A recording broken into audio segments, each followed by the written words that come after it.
Singa merupakan hewan yang sering dijadikan simbol kekuasaan dan kebijaksanaan. Dari cerita Hercules mengenai Nemean Lion, patung Sphinx di Mesir, sampai tarian barongsai dari Tiongkok, kebiasaan dan perilaku singa selalu membuat kita takjub.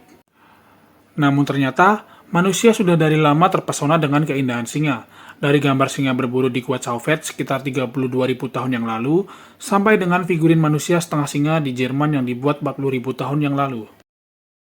Kisah singa sudah seperti paralel dengan manusia. Dahulu kala di zaman es, singa tersebar dari ujung Spanyol sampai benua Amerika. Seperti manusia, singa berasal dari benua Afrika yang kemudian menyebar sampai ke Amerika. Namun kini, mereka hanya tersisa sedikit saja di Afrika dan India. Hari ini kita akan belajar mengenai singa gua, kucing menakjubkan yang hidup bersama dengan leluhur kita ribuan tahun yang lalu di zaman es. Panthera sphelia atau singa gua muncul sekitar 600.000 tahun yang lalu pada zaman Pleistosin atau yang biasa kita sebut dengan zaman es.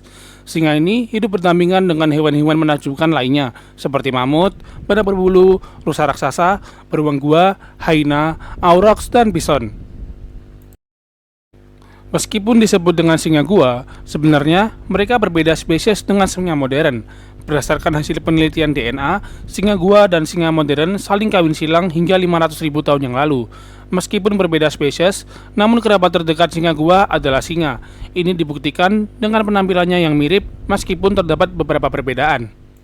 Singa gua berukuran sedikit lebih besar daripada singa modern dan tidak memiliki surai seperti yang ditunjukkan pada lukisan gua.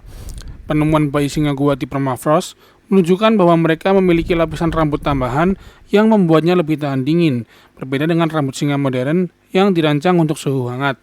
Meskipun ada perbedaan ini, keduanya memiliki kesamaan, seperti yang terlihat dalam lukisan di Gua Chauvet di Prancis, yang menggambarkan singa gua hidup berkelompok. Bayi singa gua juga memiliki bintik-bintik dan warna kuning keemasan, meskipun lebih pucat dibandingkan dengan singa modern. Walaupun tulang-tulang singa gua kebanyakan ditemukan di dalam gua, pada kenyataannya mereka menghabiskan kebanyakan hidup mereka di padang rumput atau daerah berhutan. Berdasarkan analisis isotop pada tulang singa gua, mereka menyukai berburu rusa kutub, kuda, mamut, bahkan beruang gua. Menariknya, hubungan antara manusia purba dan singa gua juga menggambarkan dinamika yang penuh tantangan. Dalam beberapa kasus, manusia tidak hanya sebagai pengamat, tetapi juga sebagai pesaing dan mangsa. Temuan tulang manusia purba yang menunjukkan bekas gigitan singa gua di Spanyol memberikan gambaran bahwa keduanya saling berinteraksi dalam perburuan. Namun, ketika perubahan iklim melanda dan habitat mereka menyusut, singa gua harus menghadapi tantangan yang semakin besar. Perubahan lingkungan yang cepat bersamaan dengan perburuan manusia akhirnya menyebabkan kemunduhan mereka sekitar 14.000 tahun yang lalu. Keberadaan singa gua kini hanya dapat kita pelajari melalui fosil dan jejak yang tertinggal, mengingatkan kita akan masa-masa ketika mereka mendominasi lanskap bumi.